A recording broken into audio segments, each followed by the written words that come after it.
Hi friends, welcome to Jaya's garden.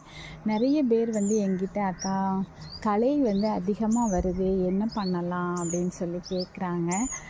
அவங்களுக்கெல்லாம் ஒரு சின்ன டிப்ஸு, களையை எடுக்கிறதுக்கு இல்லை, களையினால் நமக்கு என்ன நன்மை அப்படிங்கிறத சொல்கிறதுக்கானது தான். அதாவது களை வந்துச்சு அப்படின்னாவே உங்கள் மண் நல்ல ஒரு செறிவூட்டின மண்ணாக இருக்குங்கிறத நீங்கள் புரிஞ்சுக்கணும். அதை நினச்சி சந்தோஷம்தான் படணும். சரிங்களா? நான்லாம் என்ன தெரியுமா பண்ணுவேன், மண் செடியெல்லாம் முடிஞ்சதுக்கப்புறம் பிடுங்கிட்டு அப்புறம் மண் கலவை போடுறதுக்கு டைமே இல்லாமல் மண் வச்சுருப்பேன் இல்லையா?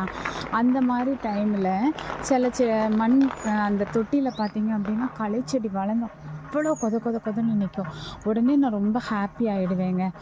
ஏன் அப்படின்னாக்க, இன்னும் அந்த மண்ணில் சத்து இருக்குது, அதனால தான் நிறைய களைச்செடி வளருது அப்படின்னு சொல்லிட்டு டபார்னு ஏதாவது ஒரு செடியை அதில் நட்டு விட்டு வளர்க்க ஆரம்பிச்சிருவேங்க. அப்படி கூட எனக்கு எத்தனையோ செடிகள் நல்லா வளர்ந்துருக்கு. அது ஒரு காரணமாக. அது ஒரு டிப்ஸாக. இன்னொரு டிப்ஸ் என்ன அப்படின்னா, களைச்செடியை உத்து பார்த்தீங்க அப்படின்னாக்க டபக்குன்னு அது வந்த உடனே பிடுங்கி போட்டுறாதீங்க.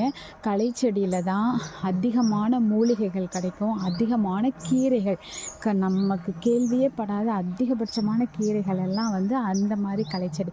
ஸோ என் வீட்டில் இவ்வளோ தூரம் மூலிகைகளும் கீரைகளும் அதிகமாக நான் வளர்த்ததுக்கு அந்த களைச்செடிகள் ஒரு காரணம். ஸோ களைச்செடி வந்துச்சுன்னா கட்டாயம் அது என்னன்னு தெரிகிற வரைக்கும் வெயிட் பண்ணி, சப்போஸ் அது ஒரு நல்ல அரிய வகை மூலிகையாக இருந்தால் எடுத்து ஒரு தொட்டியில் வச்சு பாதுகாத்துக்கோங்க.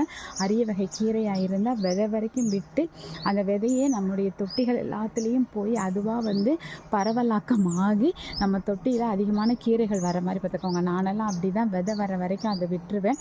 அதுக்கப்புறம் பார்த்தீங்க அப்படின்னாக்கா நம்ம அந்த கீரைகளை போட்டு அதை நம்ம பயிர் பண்ணி அதுக்கு உரம் கொடுத்து தண்ணி ஊற்றி அப்படிலாம் பராமரிக்கவே தேவையில்லை.